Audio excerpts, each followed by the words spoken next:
Welcome to this episode of My VA Disability Claim. Today, we're going to talk about how do I file my hypertension claim.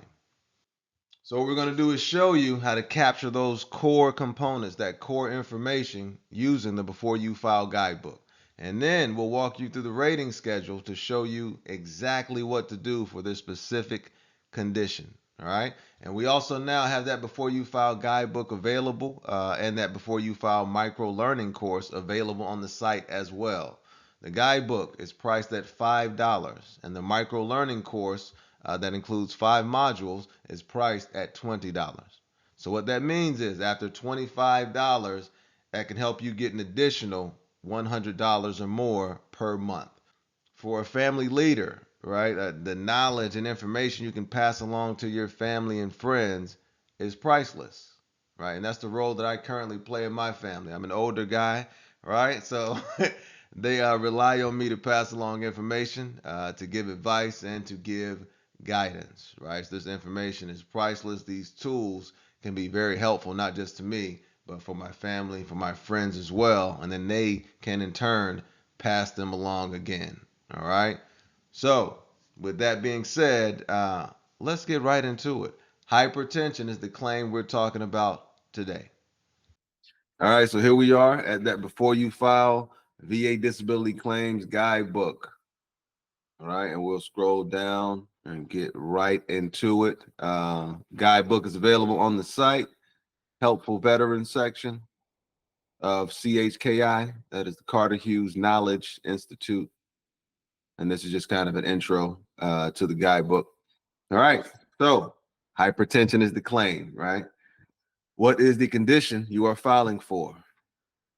All right. Hypertension. Were you diagnosed with this condition while you were in the service, or is this condition the result of an event that took place while you were in the service? So in this situation, we're going to say was a result of exposure to contamination while in the service. All right. This situation, once again, we're following it as a part of the PACT Act. All right. So it was a result, this condition was a result of exposure to contamination while in the service. Next question. Do you have evidence of the diagnosis or in-service event? And what is the evidence? All right. And in this case, when it comes to contamination or exposure, you would just need records showing that you were at that base during that time period. All right. My personnel file will show that I was in that area during that time period. Right, and this could go for multiple. You got Agent Orange stuff. You have the Camp Lejeune stuff as well. There's more bases out there, right? You really can get into it, get in depth with this, and do some research. A lot of bases have some of this kind of harmful, toxic material, things like that, kind of contamination of whether it be water or air, from burn pits and things of that nature. But all you'd have to show is that you were at that location during that designated time period. All right. So my personnel file will show that I was in that area during that time period. Third question. Do you have medical records showing a diagnosis of this condition since you separated from the service? All right. So this is a situation where we have an older veteran separated in 95, right? It's now 2020 and he's filing this claim 25 years after separation. So do we have medical records showing a diagnosis of this condition? So we'll go ahead and put that out. I separated in 1995, diagnosed with hypertension in 2015, right? Separated in 1995, got that diagnosis of hypertension in 2015, 20 years later, all right? Question number 4. What is the date on the medical record showing your first diagnosis for this condition since you separated from the service? All right, 2015. So we'll go April 21st, 2015.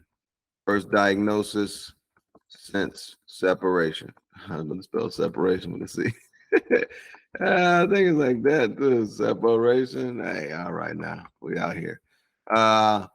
What is the date on the most recent medical record showing your diagnosis for this condition since you separated? Okay, so it's 2020 when we're filing this. So let's say it's March 2020. We just in January went to the doctor.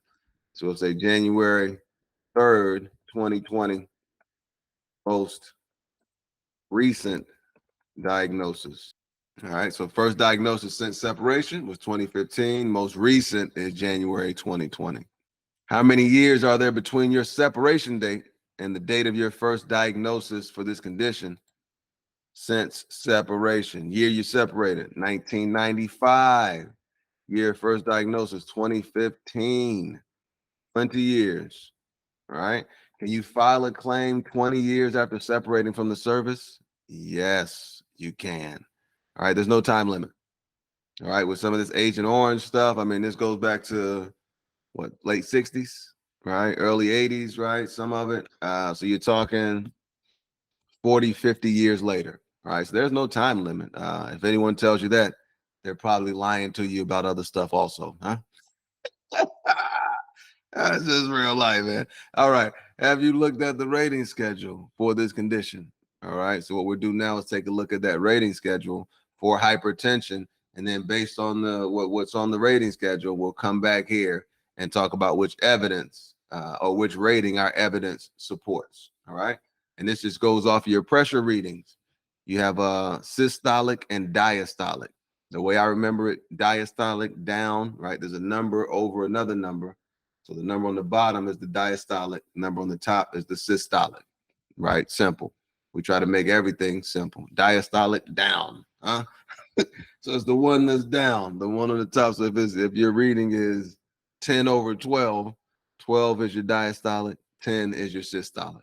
All right. And that's how in the rating, that's how it's referred to in that rating schedule, systolic and diastolic pressure. All right. Let's go to the rating schedule.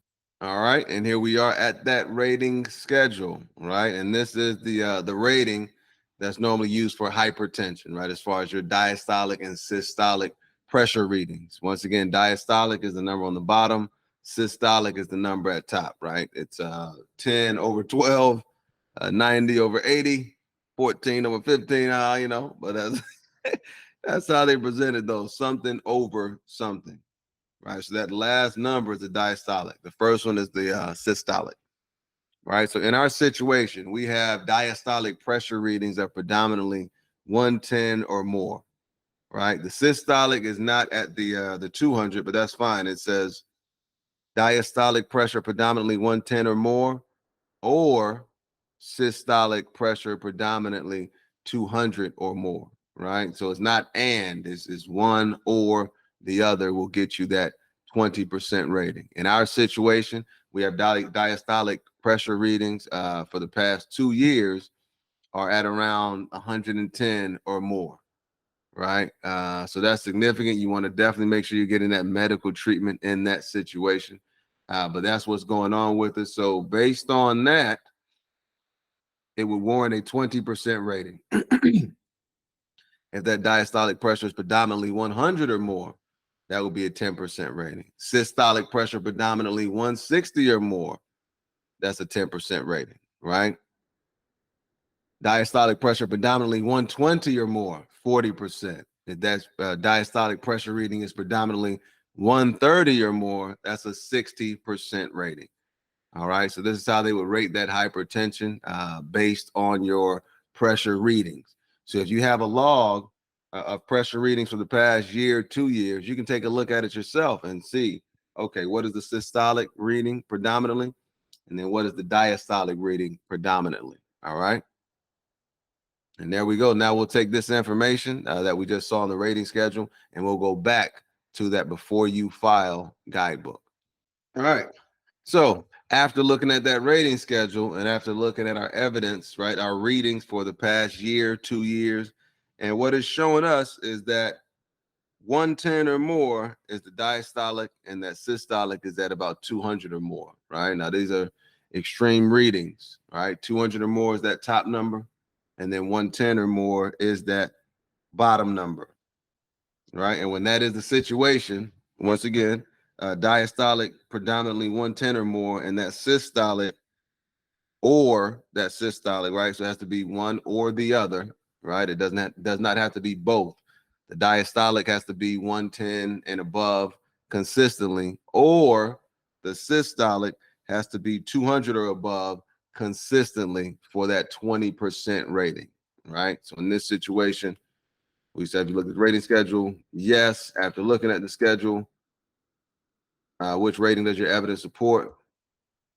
Evidence of readings show a predominantly, so they're right too, huh? How about that? A predominantly 110 or more diastolic,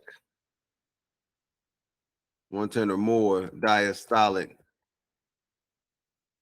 pressure. My evidence of readings show a predominantly 110 or more diastolic pressure. This warrants a 20% rating. All right. And that would be it, right? Looking at those readings and saying, hey, my evidence shows the diastolic is 110 or more normally. So that will warrant a 20% rating. All right. And in those cases where you get a 0% rating, that's not a problem, right? You want to just keep going back to the doctor, making sure you're getting your medication, making sure it's being monitored, right? Because even if you have a 0% rating, if something happens with you, right, and you pass because of some heart related condition, even that 0% rating will get your that dependency indemnity compensation. That is that monthly payment because your passing was a result of a service connected condition. All right. So the 0% gets you that medical coverage as well, right? That way you can go and have someone to speak with and give you the medication that you need. So you get the medical care. You don't get the compensation at 0%, but you do get the medical care. And if you do pass from a heart-related condition, then your dependents can get that dependency indemnity compensation, right? And that is significant. I personally filed hundreds of claims for folks getting that dependency indemnity compensation. And what is on the death certificate is critical. All right. So we want to make sure you're talking to your doctor, making sure you're getting your stuff documented, whatever's going on with you. All right. There we go. Hypertension, using that before you file guidebook. As always, learn the information, use the information. If you deem it to be valuable, share the information. Huh? Hey, man. Have an incredible day, baby.